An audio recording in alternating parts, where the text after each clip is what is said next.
Se a mensagem for pregada e sustentada, acredite em mim, sinais e maravilhas vão suceder, glória de Deus vai descer, vai se manifestar, salvação em massa vai acontecer.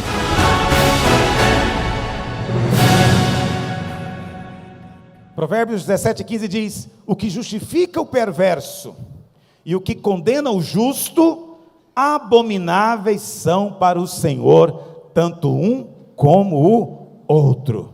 Diga: eu sou justiça de Deus em Cristo Jesus.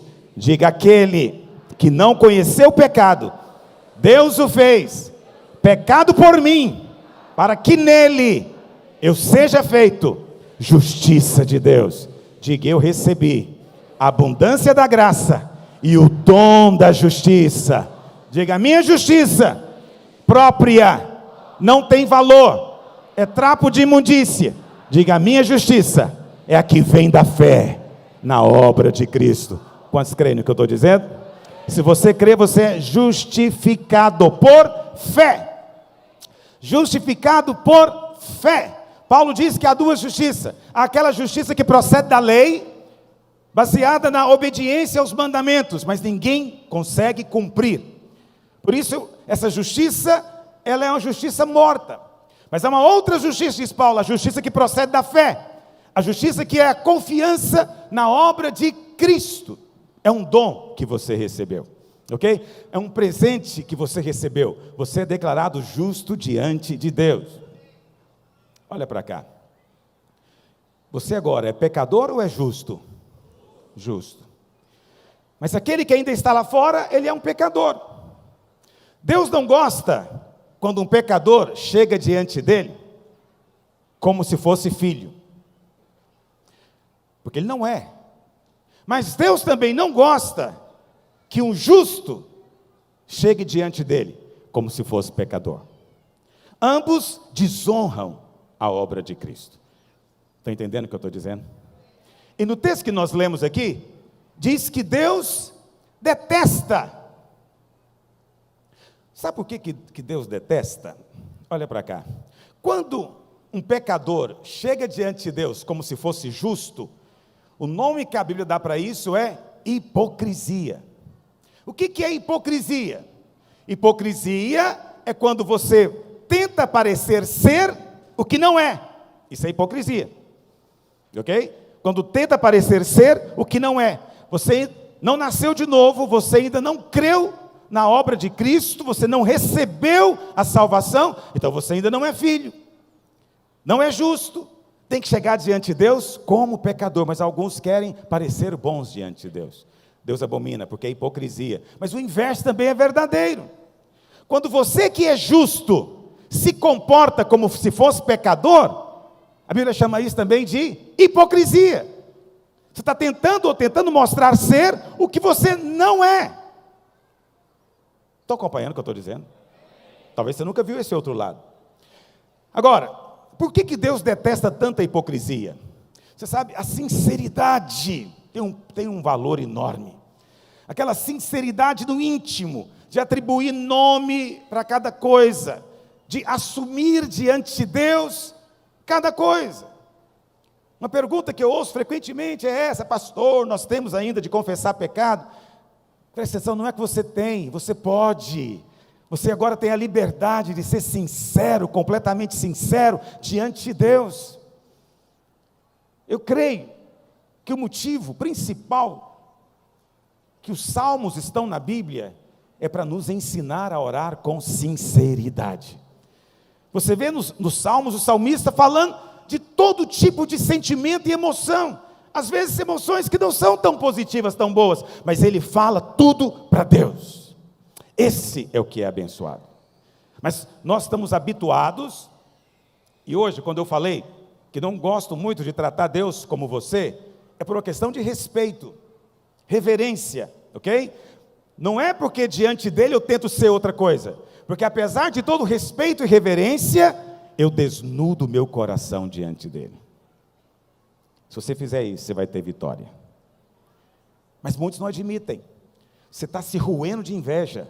Chega para Deus e fala: Senhor, me salva da inveja. Senhor, eu estou sentindo isso, não quero sentir, me ajuda. O Espírito Santo vem te ajudar. Mas se você chega diante de Deus e não assume, tenta parecer outra coisa. Senhor, tu sabes, eu não estou magoado com Ele, estou apenas triste. Na hora perde a comunhão, porque Deus detesta a hipocrisia. Entende? A transparência é o que Deus ama. Por que Deus odeia o hipócrita, a hipocrisia? Porque o hipócrita nunca pode saber realmente que Deus o ama. Eu falei complicado agora? Eu vou explicar para você. O hipócrita nunca pode saber que Deus o ama. Por quê? Quando ele chega diante de Deus, ele se veste de uma aparência de bondade. Eu sou fiel na igreja, eu dou meu dízimo, eu jejuo, eu faço muita coisa. Quando ele chega diante de Deus e se coloca com uma imagem que não é a verdadeira, Deus não pode dizer que o ama. Porque se Deus disser que o ama naquela circunstância, ele vai pensar o quê? Deus só me ama se eu mostrar outra coisa. E o diabo vai dizer o que na mente dele? O dia que você mostrar para Deus quem você é, ele vai te rejeitar. Então Deus não pode abençoar a hipocrisia, nem pode declarar o seu amor no meio da hipocrisia. Entende o que eu estou dizendo? Por quê?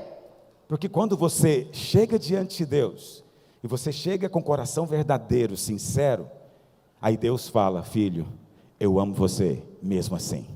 Você vai embora para casa e pode cantar o corinho, ele me entendeu sem nenhuma explicação. Você volta para casa em paz, sabendo, ele me ama realmente, porque ele sabe tudo, eu contei tudo, e depois ele me disse que me ama. Quantos estão compreendendo? Por que alguns ainda não conseguem perceber o amor de Deus? Porque ainda não chegaram diante dele completamente desnudos. Ainda tem áreas que você quer parecer bom, quer parecer melhor. Mas se você chegar com sinceridade completa, verdade no íntimo, você vai ter os seus olhos abertos. Você vai ver o quanto você é amado pelo Pai. E olha, na vida cristã é a coisa mais importante. Mas voltando ao versículo, olha o que ele diz.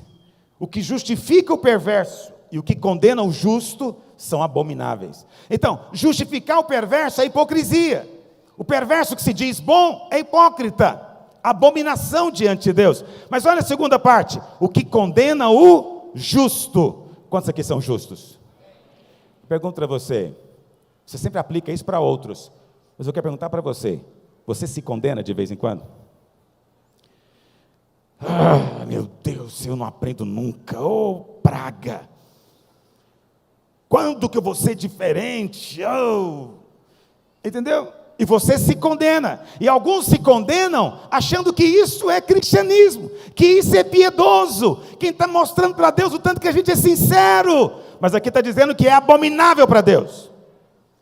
Quando o diabo vem condenar você, é abominação diante de Deus. O diabo é que será condenado. Mas quando você próprio se condena, é a mesma coisa. Você está fazendo algo abominável diante de Deus. A vontade de Deus é que você creia e se veja como alguém que é justo aos olhos dele. Aos seus olhos você não é, aos olhos das pessoas próximas de você talvez você não seja. Todos veem defeitos em você, mas Deus está dizendo, eu não vejo. E para mim você é totalmente justo. Quando eu olho para você, eu nem vejo você, eu vejo Cristo em você. Eu fico com o que Deus diz. Eu mesmo não vejo, mas o justo vive pela... O que é fé? Certeza de coisas que você não vê. Você vê a sua justiça? Não. Você vê defeitos. Mas Deus diz, você é justo. Concorde com o que Deus diz. Aleluia.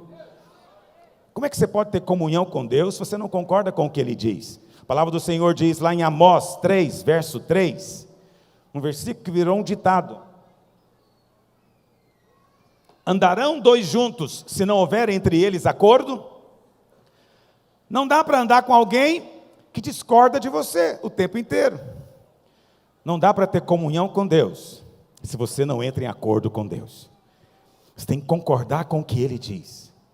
Quando você discorda de Deus, a comunhão fica comprometida.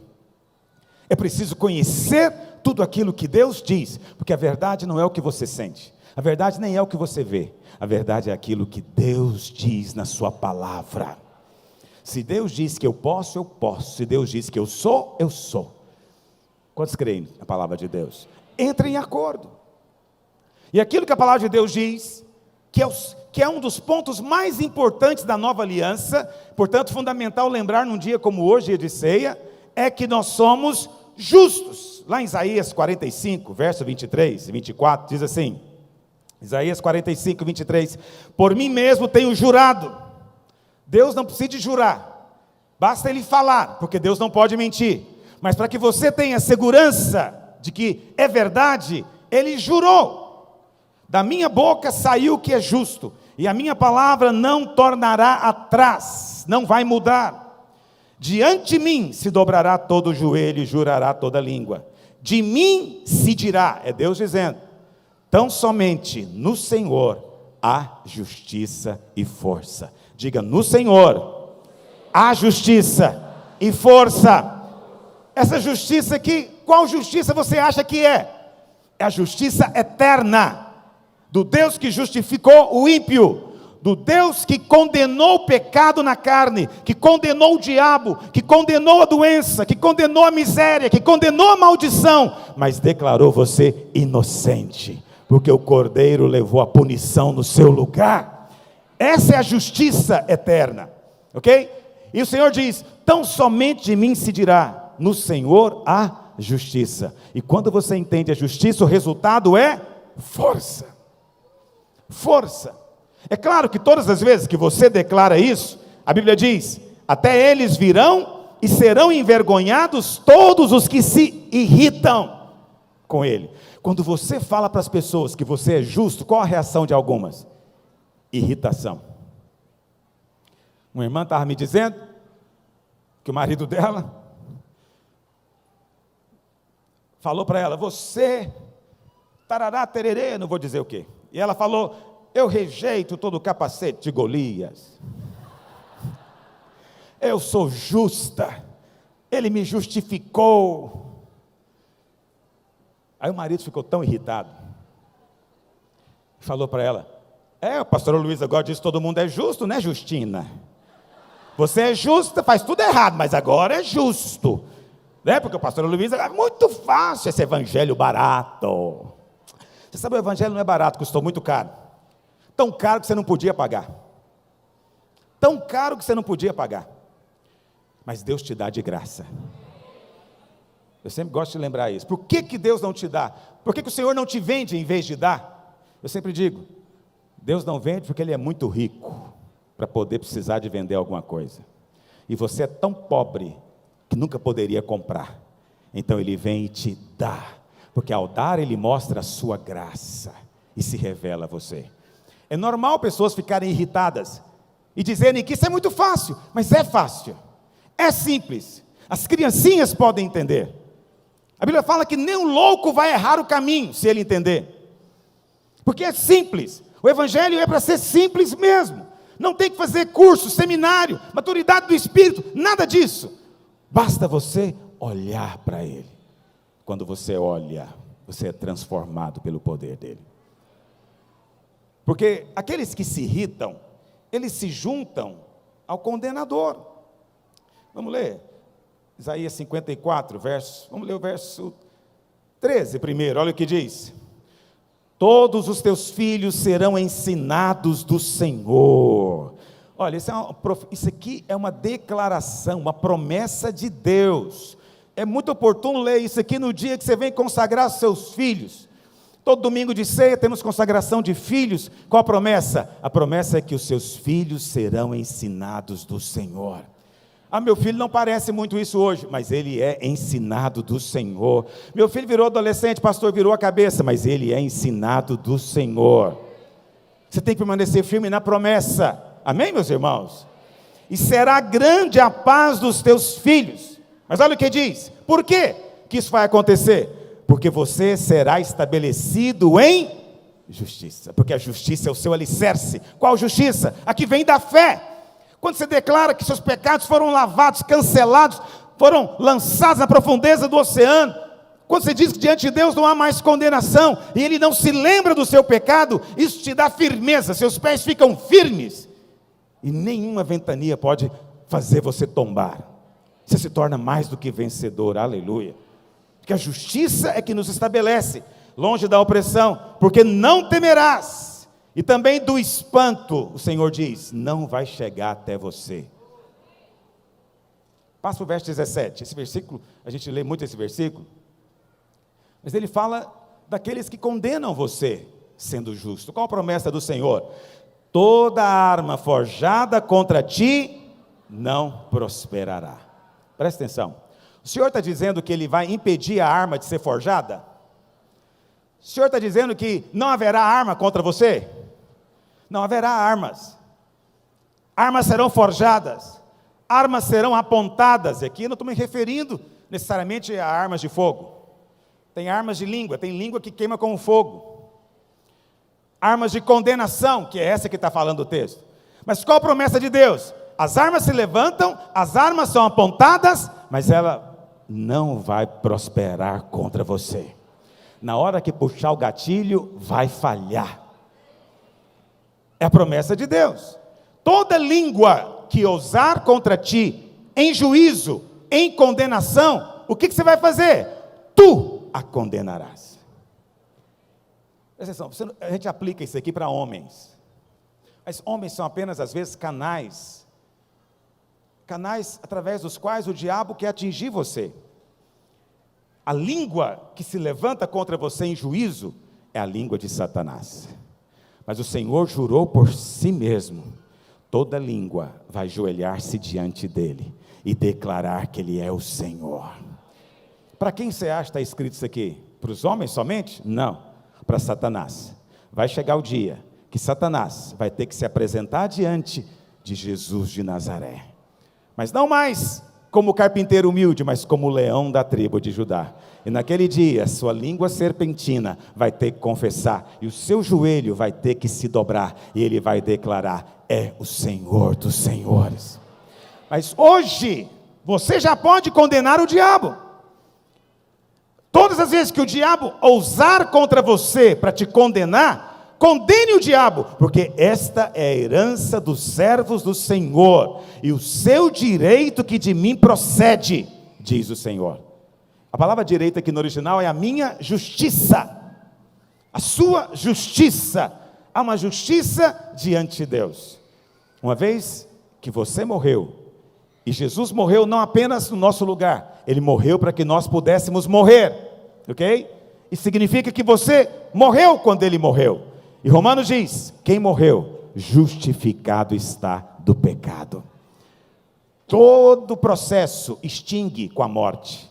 Não há mais processos depois que vem a morte. Você morreu com Cristo e ressuscitou com Ele para uma nova vida. Você nasceu de novo. O seu velho homem tinha sido condenado, mas o novo homem é justo diante de Deus.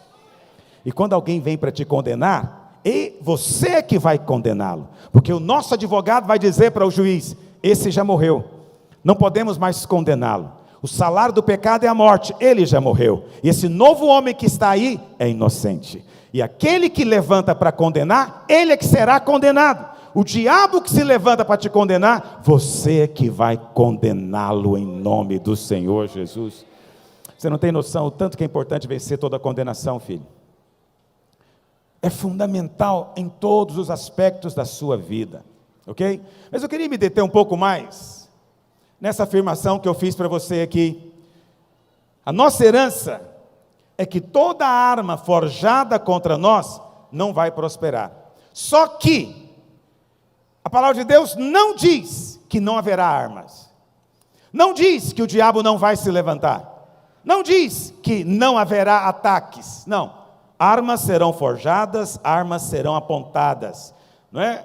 Línguas vão tentar falar contra você, a cobra vai tentar picar você, mas há um direito que procede do Senhor. Esses dias eu estou falando muito disso, aí eu me lembrei, eu vou falar do que eu estou me lembrando. Lá em João, no capítulo 3, pega aí a sua Bíblia. João, no capítulo 3, é o dia em que Jesus se encontra com Nicodemos. O Senhor se encontra com Nicodemos de noite, tarde da noite, porque ninguém podia ver, porque ele era um fariseu importante, não ficava bem ele ser visto numa igreja de crente ignorante. E de noite foi ter com Jesus, verso 2 diz, e ele falou: mestre, sabemos que você é um rabi, vindo da parte de Deus, porque ninguém pode fazer os sinais que o Senhor faz. Engraçada é a resposta do Senhor no verso 3. Ô Nicodemos, em verdade te digo, se você não nascer de novo, não vai entrar no reino. O Senhor não ficou impressionado, você entende, com essa conversa que não era sincera, com essa conversa que não era transparente. O Senhor detesta a hipocrisia, mesmo quando ela vem disfarçada de bajulação. A Bíblia fala então, que o Senhor diz para ele: você tem que nascer de novo. Ele responde: mestre, como é que é isso? Como pode um homem já adulto voltar no ventre da mãe e nascer de novo? O Senhor falou: mas você é mestre em Israel e não entende essas coisas? Já fez seminário teológico e não entende essas coisas? O Senhor disse: o que é nascido da carne é carne, o que é nascido do Espírito é Espírito. Não estou falando de carne com você, Nicodemos, estou falando de Espírito. Mas eu vou te dizer como é que isso acontece na prática. Aí o Senhor pega, vai lá para o verso 14. O Senhor diz para ele: porque do modo como Moisés levantou a serpente no deserto, assim importa que o Filho do Homem seja levantado, para que todo que nele crê tenha a vida eterna. Nicodemos, como mestre em Israel, entendia muito bem de que o Senhor estava falando aqui. Que história é essa? Essa história está lá no Velho Testamento, livro de Números. Vamos ler lá em Números? Livro de Números, no capítulo 21. E é muito interessante, porque a gente lê o texto, ou a gente vê falar da serpente de bronze, a gente pensa que aquilo aconteceu no começo dos 40 anos, mas não foi. Esse evento aconteceu no final dos 40 anos de peregrinação. Estavam quase entrando em Canaã, e de repente, olha eles murmurando de novo, e nem era a geração antiga, era a nova geração, murmuraram contra Deus. Bom, vamos entender o contexto do que está acontecendo aqui. O contexto, você vai ver o capítulo anterior, a Bíblia fala que eles estavam no Monte Hor, não é? Olha o que diz, capítulo 21, verso 4, diz assim: então partiram do Monte Hor, estavam no Monte Hor. O que aconteceu no Monte Hor? Porque sempre entenda a palavra pelo contexto. O que aconteceu no Monte Hor para desencadear isso? Vamos voltar alguns versículos. Olha o final do capítulo 20, verso 24, diz assim: Arão será recolhido a seu povo, porque não entrará na terra que dei aos filhos de Israel, pois fostes rebeldes à minha palavra, lá nas águas de Meribá. Então Moisés, toma Arão e Eleazar seu filho, e faze-os subir ao monte Hor. Depois despe Arão das suas vestes, e veste com elas a Eleazar seu filho, porque Arão será recolhido a seu povo, e aí morrerá. Fez Moisés como o Senhor lhe ordenara, subiram ao monte Hor, perante os olhos de toda a congregação. Moisés, pois, despiu Arão de suas vestes, e vestiu com elas a Eleazar, seu filho. Morreu Arão ali, sobre o cimo do monte, e dali desceram Moisés e Eleazar. Presta atenção, aqui aconteceu um evento impressionante, e que também está relacionado com o que eu estou dizendo para você aqui. A Bíblia fala que Arão, ele era sumo sacerdote, era sacerdote. Nós hoje todos somos feitos sacerdotes na casa de Deus. Arão tinha uma roupa, ok? E a Bíblia fala que chegou o momento que Deus falou: agora é hora de Arão partir. Interessante que Arão tinha pecado. A Bíblia fala quando ele e Moisés bateram na rocha. Não foi só Moisés. No entanto, ele pecou, mas não aconteceu nenhum juízo com ele. Por quê? Porque estava vestido com a roupa sacerdotal. Aí o Senhor fala: leva ele lá para cima do Monte Hor e tira essa roupa sacerdotal dele e veste o seu filho Eleazar. No momento em que Arão se despe da roupa, ele morre. Por que esse texto está na Bíblia? Para dizer para você que enquanto Arão estava vestido, ele era invencível. Ele era invencível. A morte não tinha de fato poder sobre ele. Olha para cá. Nós também estamos vestidos com vestes sacerdotais. Só que a Bíblia diz que essas vestes são vestes de justiça. Você está vestido com a justiça de Cristo. Enquanto você estiver consciente das suas vestes de justiça, você é invencível neste mundo. O diabo não pode derrotá-lo.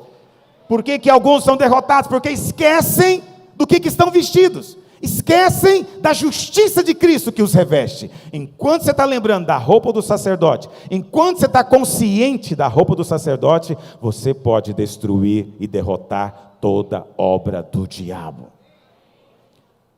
E lá no Monte Hor, então, ele morreu. E a Bíblia fala então, vai para o versículo 4 do capítulo seguinte. O povo ficou embaixo esperando, então Moisés desceu, e eles partiram do Monte Hor, pelo caminho do Mar Vermelho, a rodear a terra de Edom. Porém o povo se tornou impaciente no caminho, e o povo falou contra Deus e contra Moisés: por que nos fizeste subir do Egito, para que morramos neste deserto, onde não há pão nem água, e a nossa alma tem fastio deste pão vil? Então o Senhor mandou entre o povo serpentes abrasadoras.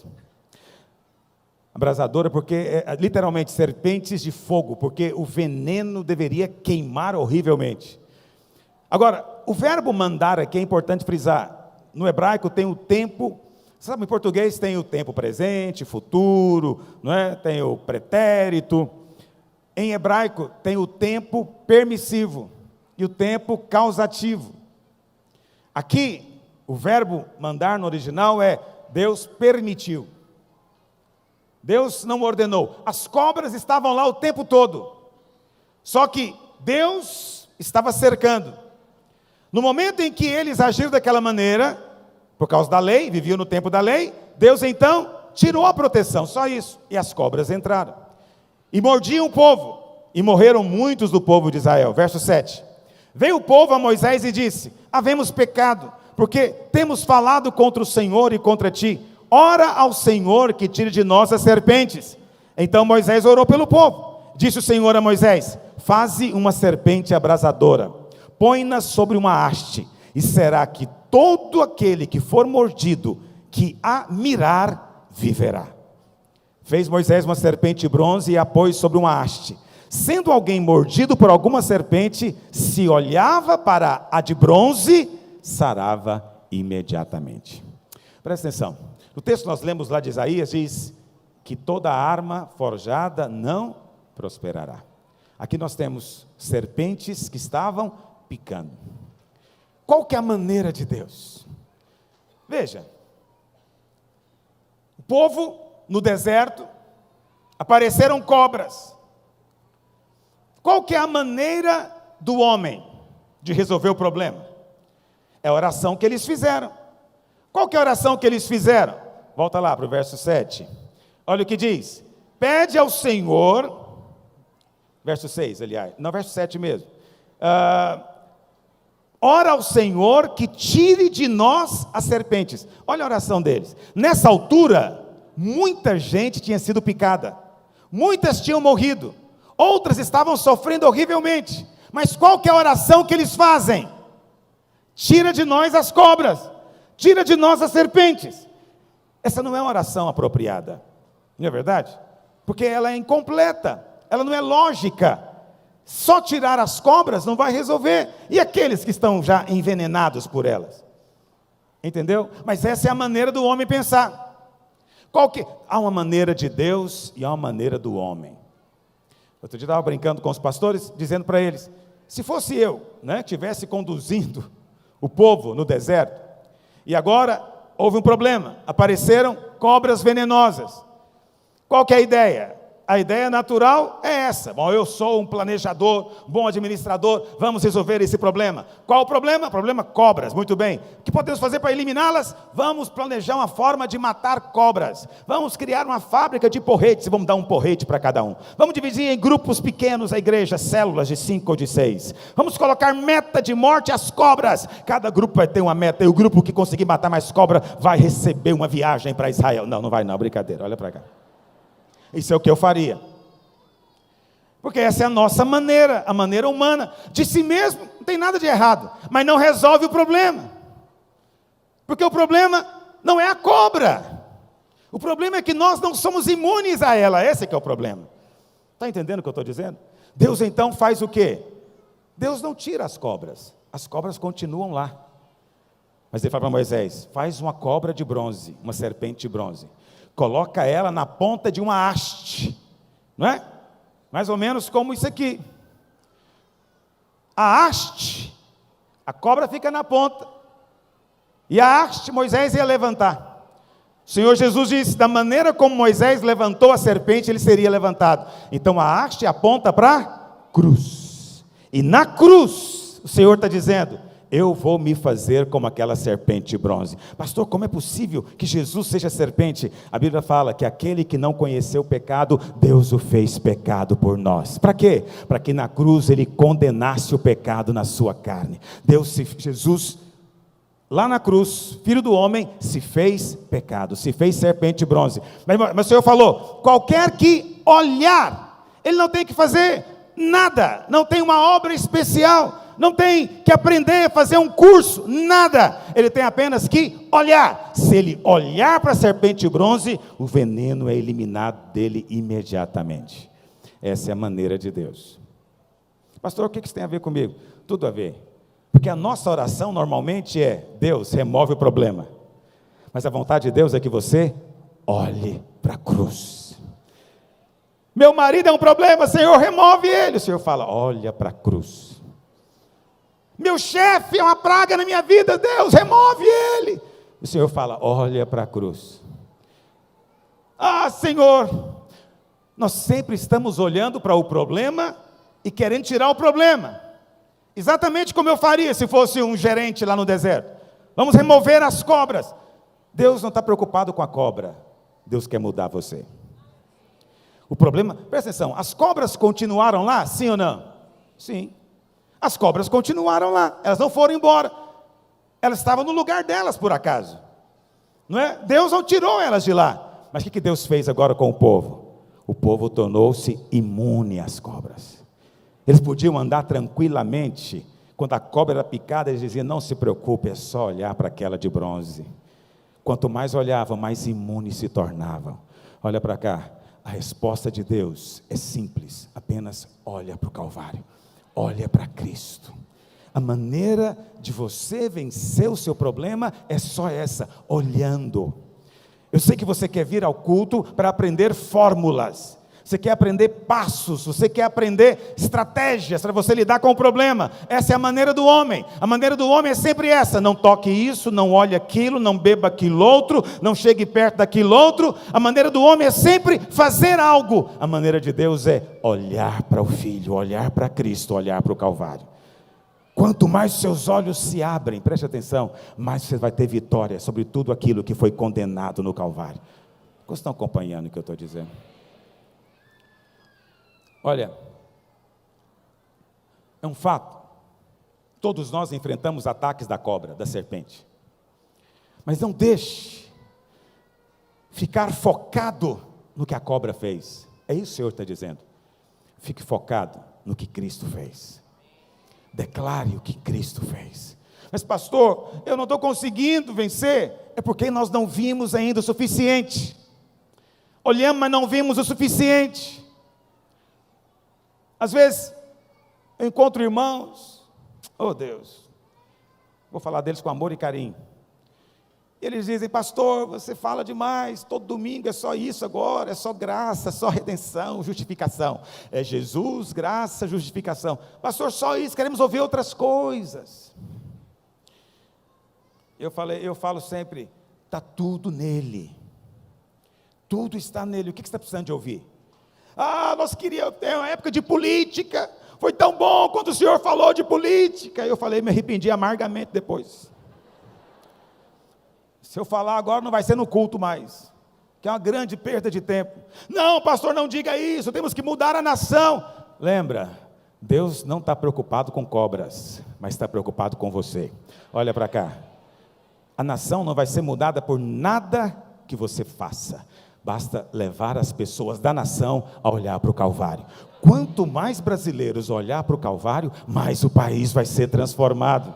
Não é partido político, não é ideologia, nem é lutar contra esse ou aquele grupo, nem é se tornar meramente um moralista, é olhar para Cristo, e não apenas olhar, mas apontar para Cristo, levar os outros a verem Cristo, verem o Calvário. Você sabe, esses que às vezes vêm me questionar, querendo ouvir outras coisas, eu não sou contra outras coisas, você pode fazer. Um irmão nosso aqui mudou para outra cidade, lá não tem videira, e ele está frequentando uma outra igreja lá, e ele estava me dizendo, na verdade eu perguntei para ele, falei, como é que é lá, irmão, conta para mim. Ele falou, pastor, é muito legal, mas lá tudo é feito de maneira natural. Então ele falando, eu fui no encontro de casais, mas lá tinha um ginecologista tratando da questão da mulher, tinha um terapeuta fazendo dinâmica de grupo para resolver problemas de comunicação, tinha um psicólogo dando uma palestra e um coach. Nós fizemos um coach matrimonial, tá muito legal, mas e Cristo, pastor, esse é o problema lá, não fala de Jesus. Uma igreja muito boa, tudo que ela faz é muito bom ir no ginecologista, é muito bom um terapeuta, é muito bom coach, não estou falando nada de ser ruim, mas ser bom não resolve, é preciso ser sobrenatural. Entendeu? A árvore do conhecimento não é a árvore do conhecimento do mal só, é? Não, ela é a árvore do conhecimento do bem e do... Presta atenção, nós às vezes estamos andando pelo conhecimento do bem, mas isso também é a outra árvore, não é Cristo. Estamos andando por aquilo que é bom, mas ainda não é suficiente. É preciso pregar o Evangelho é sobrenatural. Paulo disse, nos últimos dias os homens sentiriam comichão nas orelhas, porque estariam cansados de ouvir a verdade do Evangelho. Mas essa é a única verdade que liberta, essa é a única verdade que vai cancelar o veneno da serpente. O veneno da serpente é o pecado, a doença e a maldição. Mas quando você olha para Cristo, tudo isso é cancelado na sua vida. Mas quando você, sendo crente, para de olhar e resolve olhar para baixo, para outras coisas, presta atenção, as cobras continuam aqui, elas não foram embora. O Senhor não tirou as cobras, o Senhor tornou você uma criatura extraordinária, que é imune à cobra, mas só enquanto olha. Se não olhar, não é. Por isso, cada domingo que você vem para cá, eu procuro apontar Cristo para você. Porque quanto mais você vê, mais você vai experimentar a vitória na sua vida. Quantos dizem amém? Muito bem. Por que cobra? O que significa uma serpente? A serpente aponta para o diabo e aponta para todas as suas obras. Mas 2 Coríntios 5:21 diz que aquele que não conheceu o pecado, Deus o fez pecado por nós. Não é que Cristo foi feito pecador, é preciso ser preciso com a palavra de Deus. Ok? Outro dia eu vi um irmãozinho muito joia, contando o encontro. Ele contando o encontro, como foi poderoso o momento da cruz, e deve ter sido mesmo, porque Deus também leva em conta isso. Sinceridade e intensidade do coração. Mas não foi preciso. Você não pode fazer uma peça teatral dizendo que Jesus na cruz virou um pecador. Porque senão esse gay que chamou Jesus de bicho essa semana está certo. Vocês viram na televisão isso? Alguém viu? Então ele está certo, porque no nosso encontro, alguém falou que Jesus se fez mentiroso, Jesus se fez isso. Não, ele não se fez essas coisas, ele se fez pecado. Pecado é diferente de pecador, porque ele nunca pecou. Quantos entendem o que eu estou dizendo? Ele levou a condenação de todo pecado, mas ele não se fez um pecador, jamais. Entende que às vezes a gente quer que a pessoa fique tocada, mas o alvo não é tocar nas emoções. O alvo é ajudá-la a ter revelação. Não adianta ficar lendo livros sobre a graça, que são só historinhas tocantes. Cheio de historinhas tocantes que ele lê, ele fala, nossa, eu me senti tão tocado. Presta atenção, Deus não é Deus tocante, Deus é um Deus que faz o que deve ser feito. É um amor que age, que é correto. Não é uma questão de sentir um toque simplesmente nas emoções, nem de ficar com dó de Jesus. Não adianta você ir assistir um filme e ficar chorando com dó de Jesus. O Senhor não está lá para você sentir dó. Ele mesmo falou para aquelas mulheres, chorem pelos seus filhos, não chorem por mim. Não é uma questão de dó, é uma questão, na verdade, de se alegrar. Por quê? Porque Ele se fez maldição no meu lugar. Aquilo tudo era para mim, mas Ele foi lá e provou que me ama, de maneira muito objetiva e poderosa. Quantos dizem amém? Mas a cobra era de bronze. Semana passada eu contei para os irmãos o que significa o bronze. Quantos se lembram? Eu falei do capacete de bronze. A cobra aqui é de bronze, porque os metais na Bíblia têm significado. O ouro aponta para a justiça de Deus, a glória de Deus. A prata aponta para a redenção. Mas o bronze sempre aponta para juízo, condenação. Ok? Por isso que no tabernáculo, tudo que estava no ato era bronze. O altar, onde o cordeiro era morto, era de bronze. Ok? Por que era de bronze? Porque o cordeiro estava sendo condenado no lugar do ofertante. No Novo Testamento, o altar de bronze é a cruz, onde o cordeiro de Deus foi imolado pelo nosso pecado. Por que então que a cobra era de bronze? Eu já mudei a pregação, fique em paz. Já estou em outro lugar. Pode fechar a revista, que eu já até esqueci o que eu vim fazer aqui. Me perdoe, eu tenho esse problema. E olha que eu vigio, procuro escrever antes. Por que a cobra era de bronze? Porque o Senhor Jesus não apenas levou a sua condenação, Ele também condenou o diabo, condenou o pecado, condenou a doença, condenou a pobreza, condenou a miséria. Tudo isso foi condenado na cruz do Calvário. E aquilo que foi condenado não pode condenar você mais.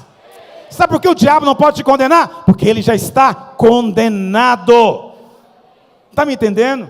Esse presidiário que está condenado não tem mais poder de provas contra você. É condenado, está condenado. Não tem mais autoridade para falar nada diante de Deus a seu respeito. Mas por quê? Porque o Senhor os condenou lá no Calvário. Por isso a cobra era de bronze. Mas qual foi o problema? Qual foi o problema que permitiu as cobras virem? Então, se você voltar lá no texto, verso 7, não é o 7? Não, volta mais ainda. Olha o que diz, verso 4. Então, o verso 5. Então o povo falou contra Deus e contra Moisés. O que eles falaram contra Deus? Falaram, por que nos fizeste subir do Egito, para que morramos neste deserto, onde não há pão nem água? Agora olha a palavra deles. E a nossa alma tem fastio deste pão vil. Presta atenção. Esse pão aqui é o maná. Eles estão dizendo que o maná é um negócio que já estão enjoados. Eu quero ouvir outra coisa no culto. Estou cansado disso. 40 anos. Eu falei para você, esse evento aconteceu no final dos 40 anos. Então são 40 anos chovendo comida, de domingo a sexta. Toda semana, domingo a sexta. Sábado não chovia pão. Caiu pão do céu. Mas eles dizem que esse maná era um pão vil. No original essa palavra é uma raiz de um pão amaldiçoado. Isso é muito grave. Por que a proteção sai? Porque você para de comer do maná do céu. Por que o diabo encontra espaço para picar? Só por isso. Você tirou os seus olhos e a sua dieta do lugar certo. Senhor, o que é o maná na Bíblia? Você vai dizer, bom, o maná é a palavra de Deus, mas isso é muito genérico. muito geral. Não é a palavra de Deus simplesmente, é a palavra que revela Cristo. Só essa palavra te alimenta. Quando você ouve a palavra que mostra Cristo, você vai embora sentindo diferente daqui. Quantos testificam que é verdade? Você sente, eu comi algo de Deus, eu provei algo do céu. Não é mera palavra de Deus, é palavra de Cristo, é revelação de Cristo. E o próprio Senhor Jesus disse, olha o que ele disse lá em João 6, verso 49. Vossos pais comeram maná no deserto e morreram. Este é o pão que desce do céu, para que todo o que dele comer não pereça. Aí ele diz, eu sou o pão vivo que desceu do céu. Se alguém dele comer, viverá eternamente. E o pão que eu darei pela vida do mundo é a minha carne. Então, quem é o pão? É o próprio Senhor Jesus. Entendeu? O próprio Senhor Jesus. A maneira de comer dele pode ser o maná ou pode ser olhando para a cobra de bronze, para a serpente de bronze. Mas aquele povo falou que o maná era um pão vil. Mas lá no Salmo 78, já estou encerrando para a gente participar da mesa do Senhor. Lá no Salmo 78, no verso 25, diz assim, cada qual comeu o pão dos anjos, enviou-lhes ele comida a fartar. Olha como a Bíblia chama o maná, pão dos anjos. Agora eu vou te contar algo que talvez você não sabe. No original a palavra não é anjo. A palavra no original é nabir, abir. E essa palavra, eu tenho um programinha aqui que me ajuda a fazer afirmações. Essa palavra nunca é traduzida como anjo no Velho Testamento.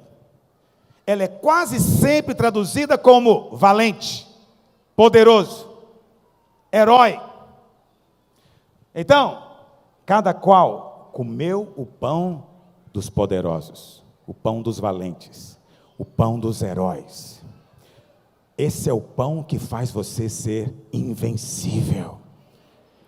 Pastor, invencível não está forte mais, não. Não, mais forte do que isso é mais do que vencedor. Mais do que vencedor é mais forte ainda, mas eu gosto de falar invencível, porque parece que toca mais. A vontade de Deus é essa, viva porque você já é invencível.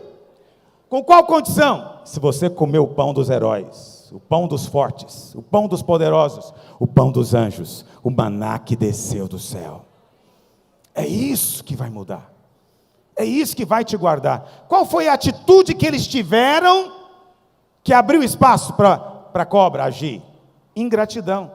40 anos eles sobreviveram com este pão, mas no final eles foram ingratos. Ingratos. Olha para cá, o que é ingratidão? O pastor Naor já falou isso hoje. A ingratidão vem porque a pessoa é cheia de justiça própria. Presta atenção. Deus me deu força para estudar, trabalhar e adquirir riqueza. Mas eu chego e digo para as pessoas o quê? Está vendo aqui a minha prosperidade? Meu braço que fez. Fica pensando que eu ganhei de ninguém não. Está vendo eu aqui com o meu carro? Isso aqui custou anos de estudo, sofri em sala de aula, pegando os ônibus coletivos, eu paguei o preço. Está vendo a bênção aqui? Custou e eu paguei. Presta atenção, nunca diga isso. Nunca diga que foi o seu braço que fez. Porque se Deus não tivesse te dado força, se um único dia Ele tocasse em você e você ficasse fraco, você nunca teria o que você tem. Mas aquele que é ingrato, acha que foi Ele que fez. Quando eu acho que fui eu quem fiz, eu vou agradecer alguém? Não agradece. Vou dar só uma palhinha para os irmãos que estão loucos com política. Sabe por que eu odeio tanto o esquerdismo? O esquerdismo é todo baseado no mérito próprio. Toda pessoa com a mente esquerdista, ela diz o tempo inteiro, eu mereço isso, eu mereço ser feliz, eu mereço carro, eu mereço casa, ela merece tudo, porque ela é maravilhosa. Essa pessoa, se ela vier diante de Deus com esse espírito, ela nunca vai receber do céu, porque Deus odeia a justiça própria. Nós não merecemos nada. E se há alguma coisa que nós ganhamos é por causa do favor imerecido de Deus. Quanto mais você entender isso, mais grato você vai ser. Você vai ser grato por tudo. A gratidão vai encher o seu coração. Depois de 40 anos comendo pão do céu, sabendo que não merece, se rebelando o tempo todo, murmurando. Eles sabiam que não mereciam, mas depois de 40 anos, eram ingratos. Aquele que vê a graça se torna grato. Grato por ter chegado até aqui. Grato pela casa, pela família. Grato até pelo pastor que você tem. Grato pelo seu marido, pela sua esposa, pelos seus filhos. Grato. Eu não merecia nada, mas eu posso erguer a mão para o céu. Mas quando eu olho para o Calvário, eu vejo a graça, meu coração se enche de gratidão. Mas onde há justiça própria, é porque não viram ainda. Não viram ainda. Então qual que é a solução de Deus? Deus não está preocupado com a cobra, nem com o que as cobras fazem. Cobras fazem do que lhes é peculiar. Deus quer mudar você. Então, como você, depois de 40 anos, não conseguiu enxergar nada, Ele coloca na ponta de uma haste e fala: olha para cá que você vai ver num dia. Olha para cá que você vai ver. E quando você vê, o seu coração vai mudar. Logo em seguida, eles entraram em Canaã. Porque olharam e viram. O que significa olhar? Aleluia. Jesus disse nesse mesmo capítulo, lá em João 6, no verso 40, ele diz assim: de fato, a vontade do meu Pai é que todo homem que vir, não é vier não, viu? Vir o Filho e nele crer, vai receber vida. Todo aquele que olhar para o Filho, que ver o Filho e crer, vai receber vida eterna. Todo israelita que olhou para a serpente, só olhou e creu, foi imediatamente curado. Não tem nada mais simples, mais singelo do que lançar um olhar. É talvez aquilo que o homem faz que envolve menos esforço. Olhar.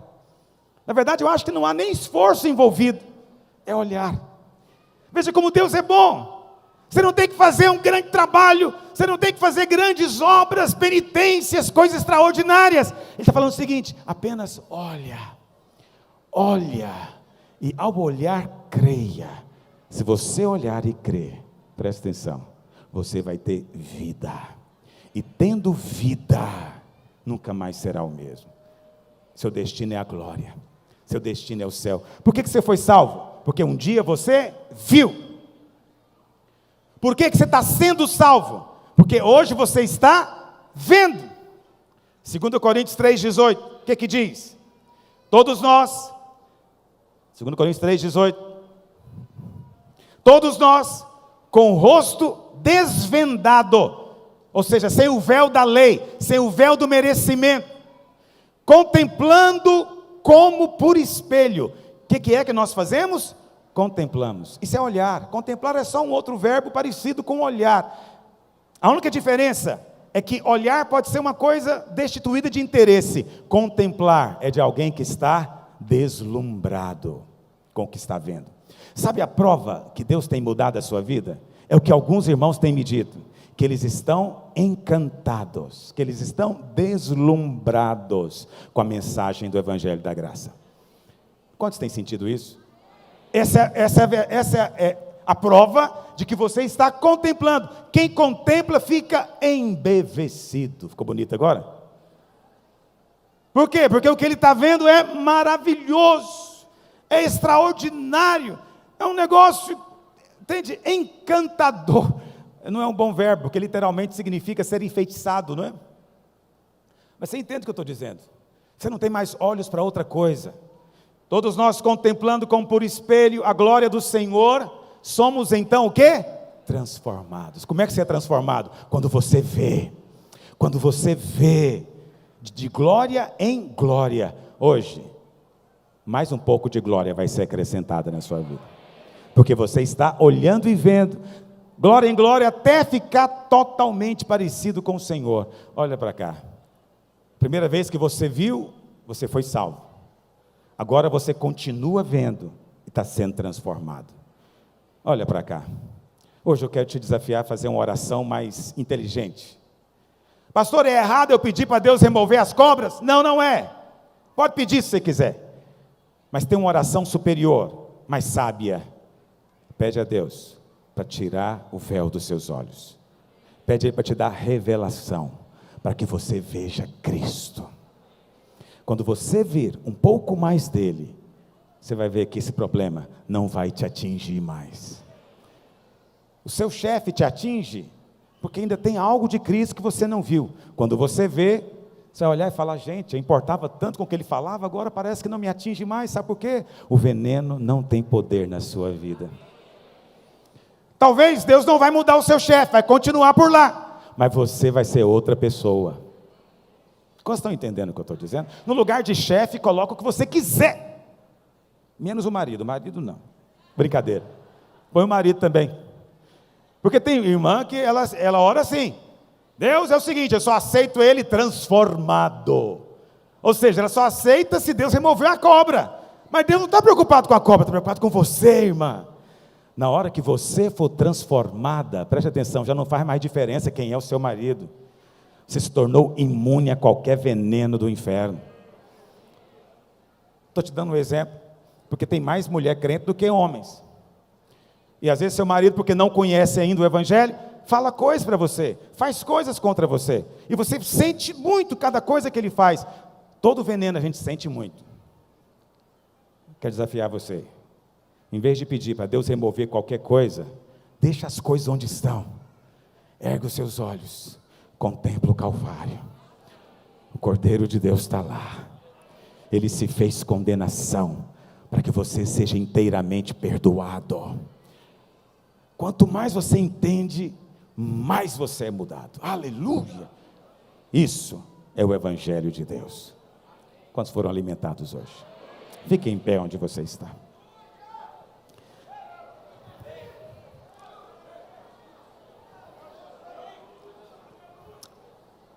Uma oração simples nessa manhã. Erga as suas duas mãos, seus dois braços para o céu. Uma oração simples nessa manhã. Pai, abre os meus olhos. Eu quero ver mais. Há tanto para se ver. Abre os meus olhos, tira todo o véu.